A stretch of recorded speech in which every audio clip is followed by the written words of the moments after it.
इस्लाम में या बाकी मज़ाहिब में हर चीज़ का नुक्ता नज़र मुख्तलिफ होता है और मुख्तलिफ तरीके से पहचाना और जाना जाता है। इसी वजह से मसला होता है। ओवरऑल रूहानियत की पॉजिटिव एनर्जी में वो मुकाम जहाँ पर एनर्जी सबसे ज़्यादा जल्द जमा होती है उसे कुंडलिनी मरकज़ कहते हैं, जो इंसान के वजूद में कुंडलिनी के पॉइंट ऑफ व्यू से रीढ़ की हड्डी का निचला पोर्शन होता है, हमारी बैकबोन के बिल्कुल नीचे का पोर्शन होता है। लेकिन इस्लामी नुक्ता नज़र से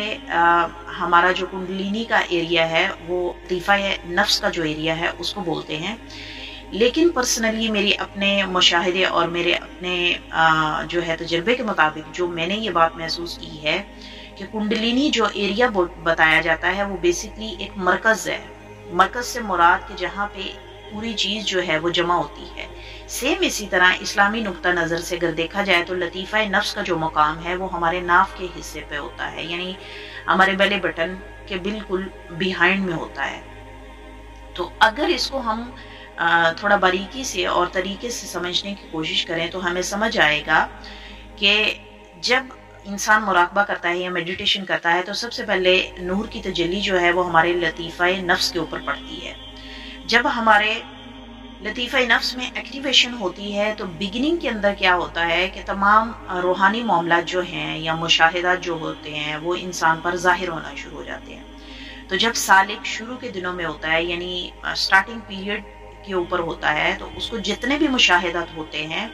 वो इस तरह उसको विजुअलाइज होते हैं कि वो ये तसव्वुर करना शुरू कर देता है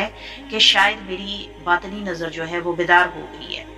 हालांकि ओवरऑल अगर देखा जाए तो लतीफ़ा नफ्स का ही जो पूरा सिस्टम है जिसको रिजुविनेट करके एक अच्छे तरीके से अल्लाह ताला इंसान को समझाता है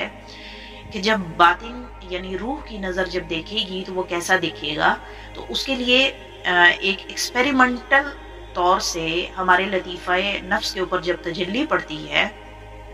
तो लतीफ़ा नफ्स हमें मुख्तलिफ़ किस्म के ख्वाब दिखाता है, हमें मुख्तलिफ़ किस्म की जो है वो तजल्लियात कराता है, मुख्तलिफ़ किस्म के मनाज़िर दिखाता है। हमें उसमें बुरे ख्वाब भी होते हैं, अच्छे ख्वाब भी होते हैं। मोस्ट ऑफ द टाइम जो ख्वाब हमें आते हैं वो हमारी बेस्ड ऑन हिस्ट्री होते हैं। हिस्ट्री से मुराद ये कि बहुत सारे ऐसे ख्वाब होते हैं जो हम अपनी लाइफ में पहले कर चुके होते हैं, बहुत से ऐसे अमल होते हैं जो हम अपनी लाइफ में पहले से रिपीट कर चुके होते हैं और वो सारे जो है एकदम से उनमें हलचल मचती है जब हमारा लतीफ़ा अना के ऊपर तजल्ली पड़ती है और मुशाहिदात हमारे खुलते हैं। तो यहाँ पर बात गौर करने की ये है कि इस पॉइंट को मैंने डिस्कस इस वजह से डीपली और इन डिटेल करने की कोशिश की ताकि इस डिटेल गुफ्तगू के अंदर आपको और बहुत सी बातें खुल के जो है वो सामने आए। तो जब आपके ऊपर तजल्ली पड़ती है वो आपके नफ्स के ऊपर पड़ती है, जब आपके लतीफ़ा नफ्स के ऊपर तजल्ली पड़ती है तो उसमें एक्टिवेशन का प्रोसेस स्टार्ट होता है। ओवरऑल अगर देखा जाए तो एक तमाम नॉर्मल इंसान के अंदर भी नफ्स एक्टिवेट ऑलरेडी होता है, लेकिन तजल्ली पड़ने से ही एक्टिवेशन का प्रोसेस दोबारा क्यों रिपीट होता है। उसकी रीजन ये होती है कि जब दोबारा कोई भी चीज एक्टिवेट होती है तो उसमें तब्दीलियां आती हैं, यानी उसमें काट छांट होती है, उस बुरी चीज निकलती है, अच्छी चीज उसमें अप्लाई की जाती है। तो यहाँ पर रूहानियत के अंदर जब इंसान चलता है और मेडिटेशन और मुराकबे के ऊपर जब इंसान काम करता है और लताइफ के ऊपर काम करता है तो ये सबसे पहला जो लतीफ़ा है ये हमें डिस्क्राइब करता है बाकी लताइफ की एक्टिवेशन की प्रोसेस को भी, और ये हमें बताता है गाइडलाइन। इससे हम यानी एक अक्लमंद इंसान जो है बड़े अच्छे तरीके से समझ पाता है कि मेरे वजूद के अंदर जितने भी लताइफ जो हैं वो जब एक्टिवेट होंगे, जो डीएक्टिवेट हो चुके थे ड्यू टू सम रीजन कि हम उसको इस्तेमाल नहीं करते और हमें आइडिया नहीं अपने अंदरूनी मामलात का, तो फिर ये लतीफ़ा जो है हमें गाइडलाइन के तौर पर भी लेना चाहिए। क्योंकि जब तजल्ली पड़ती है तो नफ्स सबसे पहले बेदार होता है और जब वो बेदार होता है तो आपको वो मामलात दिखाता है जो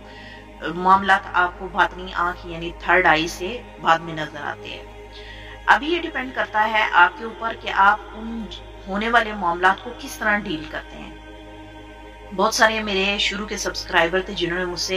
ये पूछा था कि हमें भी ख्वाब नजर आते हैं, हमें भी ये होता है, हमें भी ये दिखाई देता है, लेकिन बाद में बंद हो जाता है। कि बहुत सारे लोग ऐसे होते हैं कि उनका बातिन जो है रोशन तो होता है लेकिन उनको मुशाहिदात नहीं होते। उस पे ज़ब्त की कैफियत कब्ज़ की कैफियत लग जाती है, जबकि ऐसा नहीं होता। ओवरऑल जो मैं समझी हूँ बातिन के मामलात को, वो ये समझी हूँ कि लतीफ़ा आना के ऊपर तजल्ली पड़ने के बाद पूरा प्रोसेस उसी तरह रिपीट करवाया जाता है जिस तरह के बाकी आने वाले दिनों में उस बंदे के साथ होने वाला है। अभी नफ्स जब झटपटाता है और जिस तरह के मामलात आपके वजूद के अंदर जाहिर करवाता है और आपकी बातिन की नज़र से आपको दिखाता है, अभी आप यहाँ पे ये सोच रहे होंगे कि अगर नफ्स के पास ये एबिलिटी है तो नफ्स कैसे हमें मुशाहिदा करवा सकता है, क्या वो हमारी रूह की आंख देखती है या हमारे नफ्स की आंख देखती है? तो बात बड़ी सिंपल सी है, हमारी रूह ही बेदार होती है, लेकिन चूंकि वो अभी तक उसको अल्लाह की तरफ से वो हुक्म नहीं होता कि वो कुछ दिखा पाए या कुछ जाहिर कर पाए,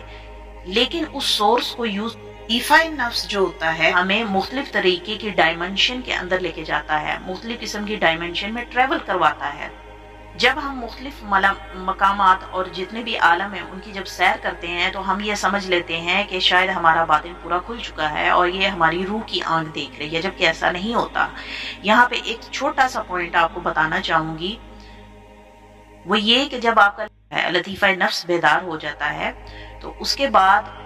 जब वो अपनी पूरी जद्दोजहद करता है कि किसी न किसी तरह इस इंसान को कुछ दिखा के, कुछ समझा के, किसी भी तरह डील करके इसको किसी तरह